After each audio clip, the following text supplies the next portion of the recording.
भारत सरकार की प्रमुख योजना है जो आप लोगों के सिलेबस के अंतर्गत दिया गया है। उसमें जनधन योजना, फिर make in India, Pandit Deendayal Upadhyay Shramev जयते योजना और डिजिटल भारत। आज हम इसके बारे में जानेंगे, प्रमुख बिंदु कौन कौन से हैं और इनके दृष्टि से आपके एग्जाम के लिए प्रमुख बिंदु क्या क्या हैं, उनके बारे में हम यहाँ व्याख्या पूर्वक जानेंगे। ठीक है, सबसे पहले आते हैं जनधन योजना।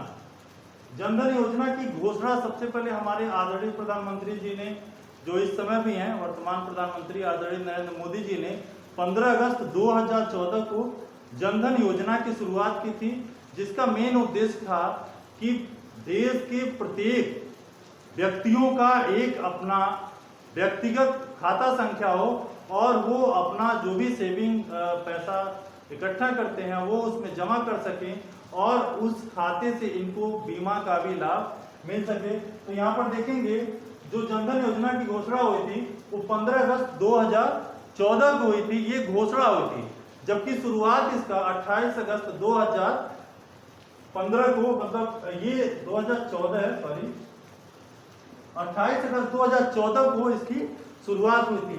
इसका उद्देश्य क्या क्या था? जैसे जीवन बीमा सुविधा उपलब्ध कराना, रुपे कार्ड की सुविधा उपलब्ध कराना, ऋण की सुविधा उपलब्ध कराना और जीरो बैलेंस सुविधा पे आप देखे होंगे जब जनधन योजना की शुरुआत की गई तो पूरे देश में लगभग कई करोड़ अकाउंट खुले थे, जबकि इसका बहुत जो मतलब फायदा था गवर्नमेंट का कि नोटबंदी के दौरान इसमें बहुत सारे पैसे आए थे। कहाँ से आए? एक तरह से देखा जाए तो ब्लैक मनी को भी इसमें डाला गया। तो भारत सरकार की जो योजना थी जनधन अकाउंट खुलवाने का, बहुत हद तक ये सफल भी हुआ था। आज भी देखेंगे तो जनधन अकाउंट का अपना एक उपयोग है। इसके बारे में देखेंगे तो ये उद्देश्य था जीवन बीमा सुविधा उपलब्ध कराना। इसमें जीवन बीमा की सुविधा का मतलब ये है कि इसमें रिस्क कवर भी था, जिसमें 30,000 से 1 लाख तक मतलब इसमें शामिल किया गया था परिस्थितियों के अनुसार। ठीक है, रुपे कार्ड की सुविधा थी, जैसे एटीएम कार्ड वगैरह होते हैं, इसमें ये सुविधा दी गई थी। फिर आपका है ऋण की सुविधा, इसमें लगभग खाते में 6 महीने के बाद आप 5,000 तक का इससे ऋण भी ले सकते थे। फिर जीरो बैलेंस की सुविधा, जीरो बैलेंस पर यह खाता खोला जा सकता था। आगे देखते हैं, इसके 2 चरण थे। 2 चरण का मतलब पहला जो चरण था वो 15 अगस्त 2014 से 15 अगस्त 2015 तक ये पहला चरण था। दूसरा चरण 15 अगस्त 2015 से 15 अगस्त 2018 तक दूसरा चरण था। हर चरण की अपनी अपनी सुविधा थी। पहले चरण में देखेंगे तो 15 अगस्त 2014 से 15 अगस्त 2015 तक था। इसमें बैंकिंग सुविधा मतलब सर्वव्यापी पहुंच, मतलब एक एक लोगों तक पहुंच, जो बैंक खातों का है एक एक लोगों तक हो, मतलब पूरा सार्वजनिक रूप से सबके घर तक बैंक की सुविधा उपलब्ध हो। इसके बाद है वित्तीय साक्षरता। वित्तीय साक्षरता का मतलब ये है जो मतलब जिनके पास पैसे नहीं है, 100, 200, 400, 500, उनका भी खाता हो, वित्त से संबंधित जो अकाउंट से संबंधित जानकारी हो वो भी इनको उपलब्ध हो, इससे वित्तीय साक्षरता से मतलब है।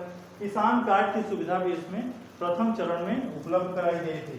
द्वितीय चरण जो था इसमें 15 अगस्त 2015 से 15 अगस्त 2018 तक था। इसमें जो सुविधाएं दी गई, credit card, credit guarantee fund था, सूक्ष्म बीमा सुविधा था, स्वावलंबन पेंशन योजना से संबंधित इसमें आपको लाभ दिया गया था। इसके बाद है मेक इन इंडिया।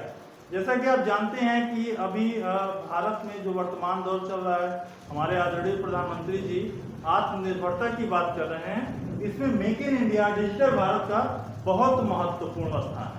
आत्मनिर्भरता की बात यह है कि भारत पूरी तरह से आत्मनिर्भर हो। जैसे आप देखे होंगे तो हमारे देश के जो राष्ट्रपिता हैं महात्मा गांधी जी ने बहुत पहले ही देश को स्वदेशी वस्तुओं, देश के सभी लोगों को स्वदेशी वस्तुओं का उपयोग करने का बहुत ज़्यादा प्रेरित किया था। हमारे आदरणीय प्रधानमंत्री जी भी स्वदेशी वस्तुओं के उपयोग के लिए ही आत्मनिर्भरता शब्द का उपयोग आजकल अपने तमाम भाषण में देखते होंगे, करते होंगे। इसका सीधा सा मतलब यह है मेक इन इंडिया। जो भी आप चीज उपयोग कर रहे हैं वो मेक इन इंडिया हो, वो इंडिया का बना हुआ हो, चाहे वो खाद्य पदार्थ हो या इलेक्ट्रॉनिक चीजें हो या कोई भी डिवाइस हो, कोई भी चीज हो, वो इंडिया में बना हो।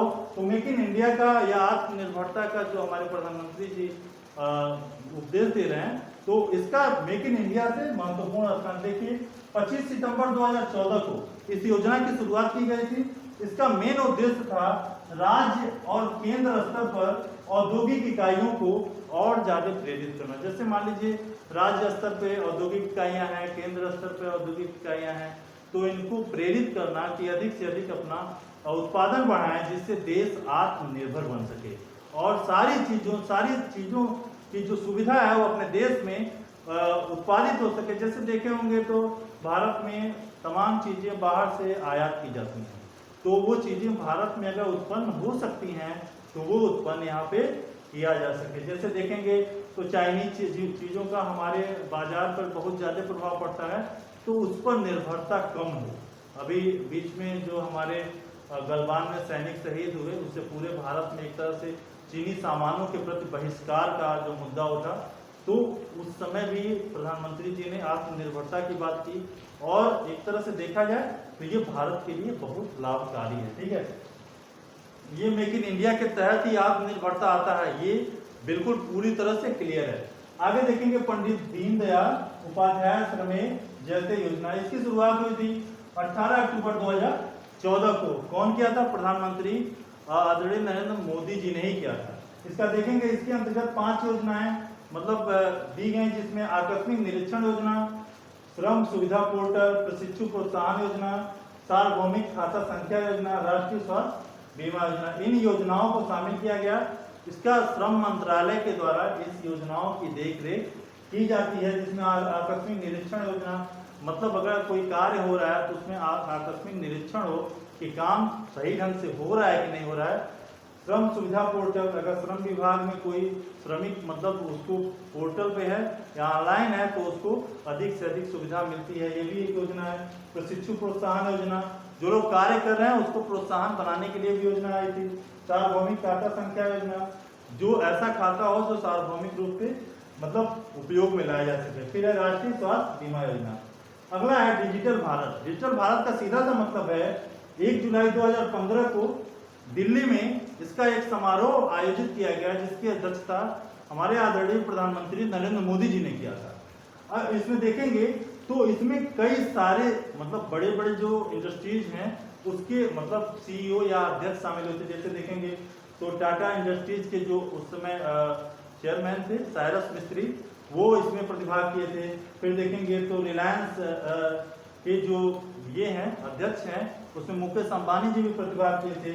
अजीत प्रेम जी जो विप्रो फाउंडेशन के अध्यक्ष हैं, वो भी इसमें प्रतिभाग किए थे। इन लोगों से ये कहा गया कि पूरे भारत को डिजिटलीकरण कैसे किया जाए और अधिक से अधिक सुविधाओं का विस्तार कैसे किया जाए, इसके लिए आप आम लोगों को प्रेरित करें। इसके लिए सर्वप्रथम देखेंगे तो 600 जिलों को डिजिटलीकरण करने का प्रयास किया गया था कि 600 जिलों को कैसे। देखेंगे तो भारत में इस समय जो जिलों की संख्या है वो जिलों की संख्या घटती बढ़ती रहती है।